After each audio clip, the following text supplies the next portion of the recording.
Hi எல்லாருக்கும். இன்றைக்கி ஒரு அட்டகாசமான ரெசிபி பார்க்க போகிறோம். மட்டன் குழம்பு. அதுவும் யார் ஸ்டைல்லனா நம்ம சின்னாலம்பட்டி நம்ம மாதம்பட்டி ஸ்டைலில் பார்த்துடலாமா? காலையிலே அப்பாவும் பொண்ணும் மட்டன் எடுக்க கிளம்பிட்டாங்க. வாங்கிட்டு வந்து க்ளீனும் பண்ணி கொடுத்தாச்சு. உப்பு மஞ்சள் போட்டு ஒரு 4 to 5 டைம்ஸ் வாஷ் பண்ணி கொடுத்துட்டாங்க. சரி, ஓகே, நம்ம களத்தில் இறங்கிடலான்ட்டு நானும் இறங்கிட்டேன். அப்படியே வானல் வச்சு எண்ணெய் கொஞ்சம் விட்டு ஒரு 2 ஸ்பூன் எண்ணெய் விட்டுக்கோங்க.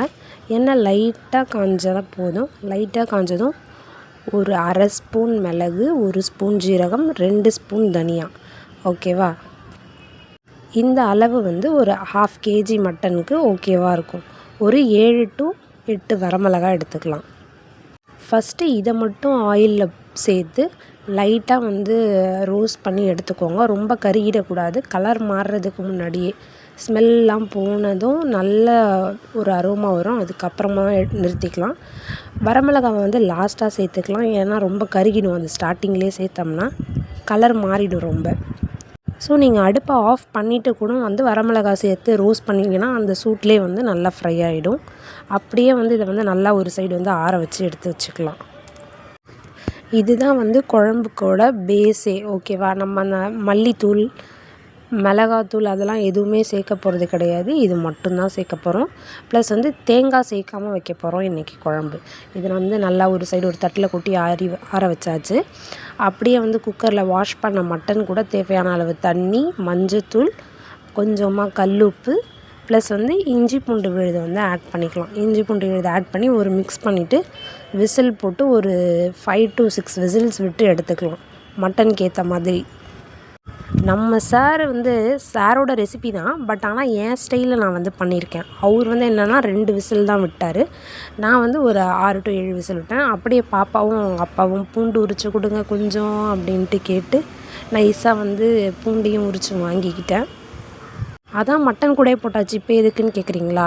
இல்லை, இது வந்து இப்போ வந்து திருப்பி வந்து வதக்கணும். ஓகேவா? எண்ணெய் திருப்பி அதே எண்ணெயில் வந்து லைட்டாக மஞ்சத்தூள் சேர்த்துட்டு அதுக்கப்புறமா பூண்டு உரித்து வச்சுருக்க பூண்டும் கட் பண்ணி வச்சுருக்கிற இஞ்சியும் வந்து சேர்த்து லைட்டாக ஒரு 2 minutes வந்து வதக்கிக்கிட்டு கூடவே வந்து வெங்காயம் ஆட் பண்ணிக்கலாம். நான் வந்து இன்றைக்கி வந்து பெரிய வெங்காயம் தான் எடுத்திருக்கேன். ஏன்னா வந்து மட்டனே வந்து ரொம்ப சளி பிடிக்கும் எனக்கு. குருமா வந்து ஒத்துக்காது. மட்டன் குருமான்றதுனால திருப்பியும் அது கூட சின்ன வெங்காயம் போட்டால் இன்னும் வந்து அதிகமாகிடும். குருமா சளி பிடிச்சிக்கும் அப்படின்னு சொல்லிட்டு நான் பெரிய வெங்காயம் எடுத்திருக்கேன். நீங்கள் வந்து உங்கள் உடம்புக்கு ஏற்ற மாதிரி நீங்கள் சின்ன வெங்காயம் எடுக்கிறதுனாலும் அது உங்கள் விஷயம். நல்லா தான் இருக்கும், டேஸ்ட்டாக இருக்கும், எடுத்துக்கோங்க. அப்படியே வந்து லைட்டாக சாட்டே பண்ணிக்கலாம்.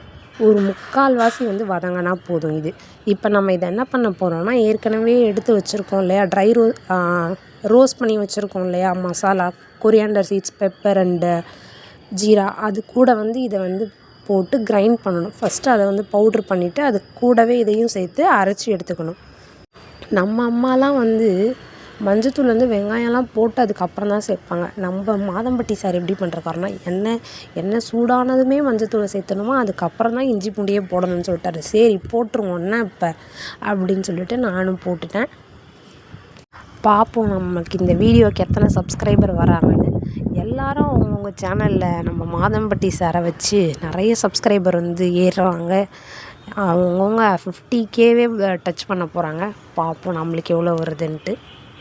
நல்லா ஆட்டி வச்சுருக்க மாவு புளிச்சிருந்தது. அதை வந்து இட்லி வந்து ஊற்றி எடுத்துக்கலாம். பாப்பாவுக்கு 2, எனக்கு 5, ஹஸ்பண்டுக்கு 5, ஒரு 12 இட்லி மட்டும் ஊற்றி எடுத்துக்கலாம். யூஸ்வலாக நாங்கள் வந்து 4 இட்லி தான் சாப்பிடுவோம். சரி, மட்டன் குழம்பாச்சே, காலையிலே சுட சுட வச்சு ஒரு 5 சாப்பிட்டு தான் பார்ப்போம் அப்படின்னு சொல்லிட்டு இன்றைக்கி ஆளுக்கு 5 இட்லி ஊற்றியாச்சு. எப்போயுமே 3 இல்லைனா 4 தான். மட்டன் குழம்பு கொஞ்சம் ஸ்பெஷல் இல்லை, அதனால் சொல்லிவிட்டு மதியத்துக்கும் சேர்த்தே வச்சிடுறேன். காலையில் இட்லி தொட்டுட்டு மிச்சம் இருந்தால் மதியத்துக்கு யூஸ் பண்ணிக்கலாம்னு சொல்லிட்டு நான் வந்து என்ன பண்ணியிருக்கேன், கரம் மசாலா வந்து 1 ஸ்பூன் எக்ஸ்ட்ரா ஆட் பண்ணியிருக்கேன். இது வந்து அவர் ஆட் பண்ணலை. அவர் வந்து அதையும் சேர்த்து வறுத்து அரைச்சாங்க. நான் வந்து அந்த மாதிரி பண்ணலை. அது வந்து ரொம்ப கசப்பாயிடும். அதனால் சொல்லிட்டு கரம் மசாலா மட்டும் ஒரு பவுட்ரு மட்டும் நான் எக்ஸ்ட்ரா வந்து அரைக்கக்குள்ளே ஆட் பண்ணிக்கிட்டேன். வேறு எதுவுமே ஆட் பண்ணலை. அப்படியே நம்ம மட்டன் சாரும் சைடில் வந்து ஒரு விசில் விட்டு வந்தாச்சு. ஒரு 5-6 விசில் வச்சு எடுத்துக்கலாம். அது என்ன பக்கத்தில் வந்து ஐஸ்கிரீம் கப்பில் என்னமோ இருக்குது அப்படின்னு பார்க்காதீங்க. ஒன்றும் இல்லை. எங்கள் வீட்டுக்கார் வந்து இதுவும் நேச்சுரல் ஃப்ராக்ரன்ஸாக ஓடோனில் அதெல்லாம் யூஸ் பண்ணாமல் இருக்கிறதுக்கு எதுவும் ஷாம்பு, கிராம்பு, கற்பூரம் அதெல்லாத்தையும் ஏதோ கரைச்சி ஏதோ ஒரு டப்பாவில் போட்டு வச்சுருக்காரு. ஏன்ப்பா கொசு வரக்கூடாதான்னு கேட்டேன். இல்லை நான் யூடியூப்பில் பார்த்தேன், வாசமாக இருக்குமா வீடுனால. சரி ஓகே வைங்க, எனக்கு தெரியாது அவர் வச்சதே. நான் ஊர்லேருந்து வந்து பார்த்த உடனே தான் பார்த்தேன். சரி இருக்கட்டும், அவர் மன திருப்திக்குன்ட்டு விட்டுட்டான். அப்படியே சூப்பராக மட்டன் வெந்துடுச்சு. அப்படியே அதை தனியாக எடுத்து வச்சுக்கலாம். திருப்பி வந்து அதே குக்கரில் வந்து கொஞ்சோண்டு ஆயில் சேர்த்து ஹோல் ஸ்பைசஸ் வந்து ஆட் பண்ணிக்கலாம். நான் வந்து பட்டை ஒரு துண்டு, கிராம்பு, பிரிஞ்சி இலை, கல்பாசி, ஏலக்காய் எல்லாத்துலேயுமே கொஞ்சம் தான் ஆட் பண்ணியிருக்கேன். ஏன்னா ஹோல் ஸ்பைசஸ் வந்து நிறைய போட்டால் அதோட ஃப்ராக்ரன்ஸே அதோட ஸ்மெல்லே வந்து ரொம்ப அதிகமாக இருக்கும். மட்டன் ஸ்மெல் வந்து கம்மியாகிடும். அதனால சொல்லிட்டு நான் கம்மியாக தான் சேர்த்துருக்கேன். உங்களுக்கு எப்படி விருப்பமோ நீங்கள் அப்படி சேர்த்துக்கோங்க. நம்ம சார் வந்து என்ன பண்ணிட்டாருன்னா அதெல்லாம் ஃப்ரை பண்ணி அரைச்சிட்டாரு. அது வந்து எனக்கு வந்து செட் ஆகலை.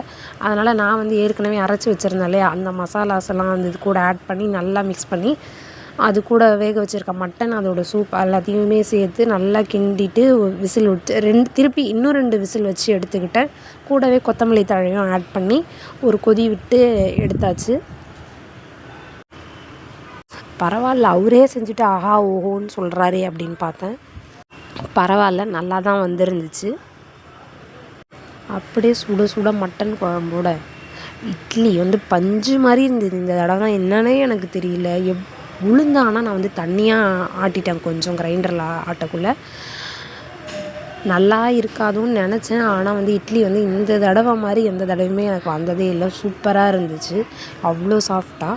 Thanks to Madhampatti. அப்படியே நம்மளுக்கு ஒரு சப்ஸ்கிரைபர் போட்டுருங்க. அடுத்த வீடியோ சீக்கிரம்